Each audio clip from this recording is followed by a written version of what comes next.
You're watching South Asia Newsline, and at the top stories we are tracking for you on Friday, the 31st of October. India and US signed 10-year defense pact amid tariff turmoil.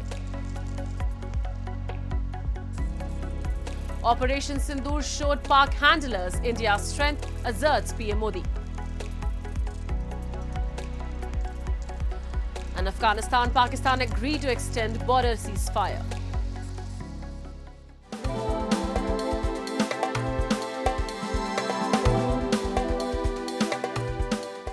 And now for all the details. The United States and India on Friday signed a 10-year defense framework agreement, which US Defense Secretary Pete Hegseth hailed as a significant step after a meeting with India's Defense Minister Rajnath Singh on the sidelines of the ASEAN Defense Ministers meeting in Kuala Lumpur, Malaysia. The framework is considered a cornerstone for regional stability and deterrence, enhancing coordination, information sharing and technological cooperation between the two nations, Hegseth posted on X. Hegseth and Singh were meeting for the first time since the United States imposed tariffs of 50% on Indian goods in August as punishment for New Delhi's purchases of Russian oil. The tariffs had prompted India to pause purchases of US defense equipment, with the two sides expected to discuss a review of India's plans to buy the military hardware.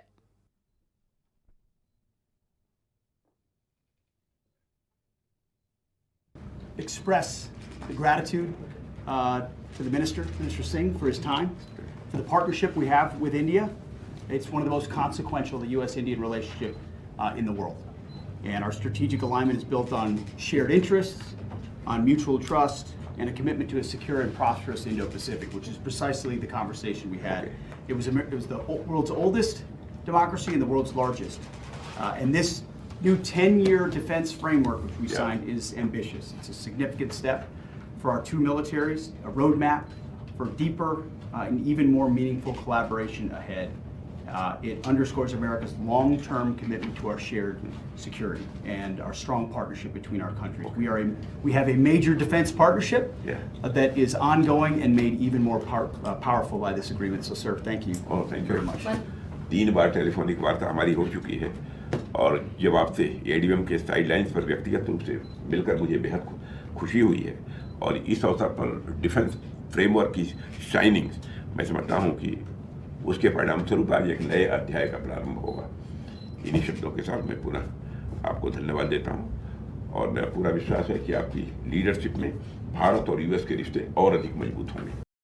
Meanwhile, during the ASEAN-India Defence Ministers meeting, Rajnath Singh reaffirmed India's commitment to a stronger, more stable partnership with ASEAN, emphasizing shared prosperity, maritime security, women's participation in UN peacekeeping, and enhanced defence cooperation in the Indo-Pacific.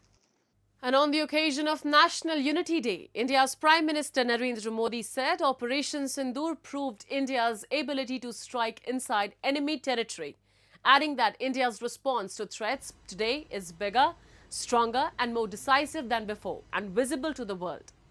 Speaking at the Statue of Unity dedicated to Sardar Vallabhbhai Patel in Gujarat, he said Operation Sindoor had sent a clear message that India can enter the enemy territory and strike. PM Modi concluded his speech by invoking Patel's message of unity through diversity. In a united India, diversity of ideas must be respected. There can be differences of opinion, but not differences of heart, he said. The National Unity Day has been observed every October 31st since 2014 to commemorate Patel's role in integrating India after independence. Pakistan और आतंक के आकाओं को भी पता चला है कि भारत की असली ताकत क्या है। ऑपरेशन सिंदूर में पूरी दुनिया ने देखा है, आज अगर कोई भारत पर आंख उठाता है तो भारत घर में घुसकर मारता है। हर बार भारत का जवाब पहले से बड़ा होता है, पहले से ज्यादा निर्णायक होता है। And Afghanistan and Pakistan have agreed on the continuation of a ceasefire after talks in Istanbul with the mediation of Turkey and Qatar, a joint statement released by Turkish Foreign Ministry informed on Thursday.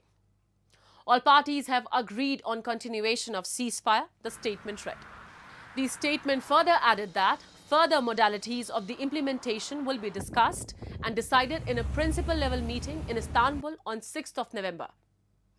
Confirming the development, Taliban spokesperson Zabiullah Mujahid on X said, the Istanbul negotiations, which were a complex process, concluded with the agreement that both sides will meet again and discuss the remaining issues. Tensions between the two countries began after an attack by Pakistan on Afghan territory. Pakistan has repeatedly urged the Taliban to prevent terror groups from using its soil against Pakistan, while the Taliban has denied the allegations from time to time. Following the October 11 incident, several more clashes occurred along the border. These developments prompted both countries to engage in dialogue in Doha, where they reached a temporary ceasefire and agreed to reconvene in Istanbul to establish mechanisms for lasting peace and stability.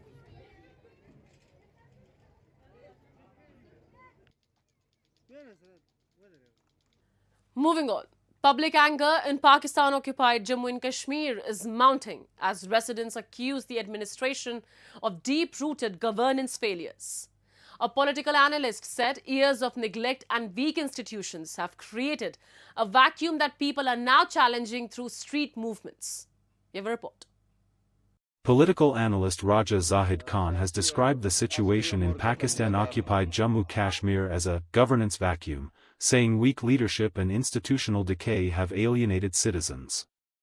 Commenting on the recent protests by the Joint Awami Action Committee, Khan noted successive governments have failed to meet people's basic needs in the occupied region. Economic distress, poor governance, and social inequality are driving public anger onto the streets. सबका question अगर हुकूमत होती opposition होती तो ये इतना बड़ा हमने इस तहरीक में काफी जाने गवा के जो हासिल किया ये शायद इसकी नौबत ही ना आती। इसका मतलब है कि आज भी गवर्नेंस इश्यूज हैं, हमने बहुत अचीवमेंट भी किए हैं डेवलपमेंट में, बहुत सारी चीजें भी हैं, लेकिन हम अवाम को सेटिस्फाई करने में नाकाम रहे, जिसकी वजह से अवाम का आउटबर्स्ट या गुस्सा जो है वो निकल के सामने आ रहा है और अब सामने ही नहीं आ रहा है, अब गली कुचों में आ रहा है, इजहार कर रहा है और बगैर पावर अवामी पावर से अपनी बातें मनवा रहा है. Khan warned that the widening gap between the ruling elite and citizens has fueled disillusionment, giving rise to new movements like the Action Committee. People now trust those outside the system more than the system itself, he said. इसलिए ये system जब तक अपने आप को rectify नहीं करेगा, कुछ इसके अंदर हमें कुछ कॉस्मेटिक स्टेप भी बेशक लें या कंक्रीट स्टेप लें, दोनों स्टेप लेने पड़ेंगे कि जिससे गवर्नेंस इंप्रूव हो, चूंकि लोग गवर्नेंस से तंग आ चुके हैं, अब लोगों के डिलीवरेंस मुश्किल होती जा रही है. आपको याद हो कि पिछले जब से तहरीक चली है, एक्शन कमेटी के जिम्मेदारान भी तवातर से जिले इंतजामिया को मुखातब करके बात कर रहे हैं, जबकि उनकी पोजीशन क्या होती है, वो एक सिस्टम के ताबे होते हैं. Moving on. Sri Lanka's President Anurakumara Dissanayake on Thursday launched an island-wide program aimed at ending the country's drug menace. Speaking at the event titled United as a Nation, National Drive, the President warned police officers reportedly involved in narcotics networks of tough action. Leave immediately, otherwise we'll remove you, President Dissanayake said. According to data published by the National Dangerous Drugs Control Board, Sri Lankan police made 228,450 drug-related arrests last year. Sri Lanka has been grappling with the menace of narcotics for many years. Youth, in particular, have been affected, making the drug problem a serious concern for parents across the country. The government aims to build awareness at the village level and is preparing to set up infrastructure to support and rehabilitate users in all districts, according to officials. India is once again welcoming its elegant winter visitors as flocks of flamingos are arriving in southern Tamil Nadu state and other parts of the country. With the onset of winter season, the migratory birds are usually spotted in India from October to March during their breeding cycle. In search of ideal breeding and feeding conditions, amid shifting temperatures and a changing climate, the distinctive long-necked pink birds have arrived in the brackish waters and salt pans or Tutukudi. This annual migration offers a beautiful spectacle for tourist attraction. The migration includes birds from various parts of India and neighboring countries like Africa and the Middle East. Actually, greater flamingos migrate to our places during the month of from October onwards. They'll be here till February or March. Every year this migration happens. They always prefer shallow water, so that will be easy for them to find their food. That's all in tonight's edition. We will see you same time next week. Have a great weekend. Good night.